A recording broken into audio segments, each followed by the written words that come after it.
Election को मुलतवी नहीं होना चाहिए और कुंडी साहब ने बड़ा क्लियरली बोला कि अगर आपको वोट नहीं मिलता तो कोई बात नहीं, किसी और को मिल जाएगा, इसमें क्या बड़ी बात है, बड़े ज़र्फ का मुजाहरा करना चाहिए। लेकिन हमने देखा लगारी साहब कि यहाँ पे ज़्यादातर लोग इक़्तिदार की कुर्सी ही लेना चाहते हैं, ऑपोजिशन बेंचों पर बैठना किसी को अच्छा नहीं लग रहा होता, क्या कहेंगे? जब लोग सियासत करते हैं तो सियासत का बुनियादी मकसद तो ग़ालिबन यही होता है कि इक़्तिदार हासिल किया जाए। इक़्तिदार हासिल करने का मकसद ये होता है कि अवाम की, सोसाइटी की और मुल्क की खिदमत की जाए। लेकिन हमारे यहाँ इक़्तिदार के हुसूल का मरकज़ मकसद जो होता है वो कुछ और होता है। वो होता है कि इक़्तिदार हासिल किया जाए, ताकत हासिल की जाए और ताकत का बेजा इस्तेमाल किया जाए और उसको बेरहमाना तरीके से अवाम के खिलाफ इस्तेमाल किया जाए, जो अब तक होता रहा है। मैं ये नहीं कहता हूँ कि तमाम अदवार में यही कुछ हुआ है और तमाम अदवार जो हैं वो इसी तरह की गलतियों से भरे हुए हैं, लेकिन बहरहाल पाकिस्तान का जो ज़्यादातर दौर है वो उसमें यही देखा जा सकता है कि इक़्तिदार के हासिल करने का मकसद अपने ज़ाती असासों, ज़ाती जायदाद और ज़ाती मिल्कियतों में इजाफा करना, अपने ज़ाती कारोबार को वसअत देना और अपनी ज़ाती चीज़ों को और ज़्यादा बढ़ाना था। बहुत बदकिस्मती थी कि जब ये सोचा गया था कि सियासत में कोई तीसरा ऑप्शन लिया जाए और उसके लिए गमले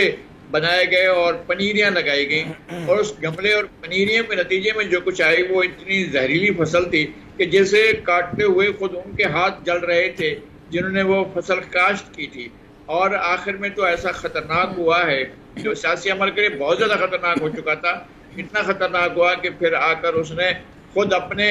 चारा साजों पर और अपने ही तश्कील और तामीर करने वालों पर भी चढ़ाई कर दी और ऐसे खतरनाक चढ़ाई की कि इसकी माजी में कोई मिसाल नहीं मिलती। तो ये हुआ है पाकिस्तान में इक़्तिदार के हुसूल का मकसद अगर आवाम की खिदमत है, अगर आम आदमी को डिलीवर करना है तो आम आदमी को डिलीवर नहीं किया गया। और ये जो हुकूमत पिछले 14-15 महीने में आई है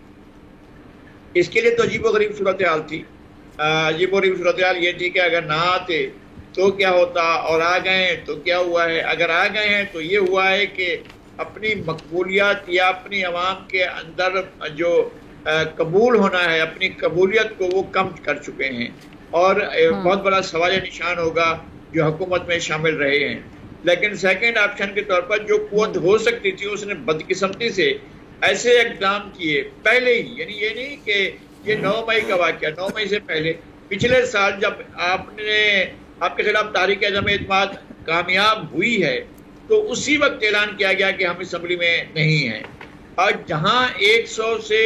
150 के दरमियान अरकान असम्बली एकदम असम्बली को छोड़ दें तो इसका मतलब यह है कि वो पार्लिमानी सिस्टम पर यकीन नहीं रखते और फिर वाकई वो पार्लिमानी सिस्टम को यकीन नहीं रखते थे और वो कोई और हवाई सिस्टम चाहते थे जिसका कोई पाकिस्तान की मारूजियत और पाकिस्तान के अवाम की हकीकत से कोई ताल्लुक ना हो। और उसके अलावा उन्होंने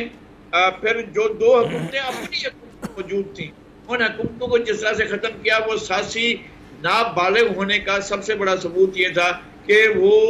सब कुछ जला देने पर तुले हुए थे और वो ना दाएं देख रहे थे, ना बाएं देख रहे थे, ना आगे देख रहे थे, ना पीछे देख रहे थे, ना दोस्त देख रहे थे, ना दुश्मन देख रहे थे, ना करीबी देख रहे थे, ना दूर का देख रहे थे, किसी को भी नहीं देख रहे थे। अपने आप को देख रहे थे, अपने ज़ात को देख रहे थे, अपने ज़ाती मफाद को देख रहे थे, अपने ज़ाती इक़्तिदार को देख रहे थे। उसका नतीजा ये निकला। फिर जो आए हैं इन्होंने तो सुभान अल्लाह, इन्होंने तो कवाल ही कर दिया, लोगों की खाल उतार दी और उनके हाथ में दे दिए, जाओ अगर तुम जिंदा रह सकते हो इस खाल के बगैर तो रह दिखाओ। अब लोगों की खाल उतरी हुई है। पाकिस्तान भर के 24 करोड़ 10 लाख लोगों में से 23 करोड़ से ज्यादा अफराद जो हैं वो नाने शबीना के मोहताज हैं और उनके घर में खाना बनता है या नहीं बनता, उनके बच्चे दूध पीते हैं या नहीं पीते, ये हमें मालूम नहीं है। तारीख का अमीर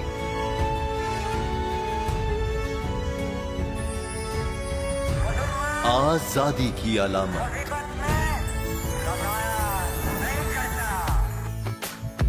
हुस्न का आईनादार,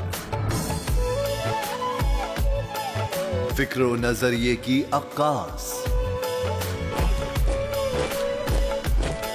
सरफराजी का गवाह, यानी हम सबका निगहबान पाकिस्तान।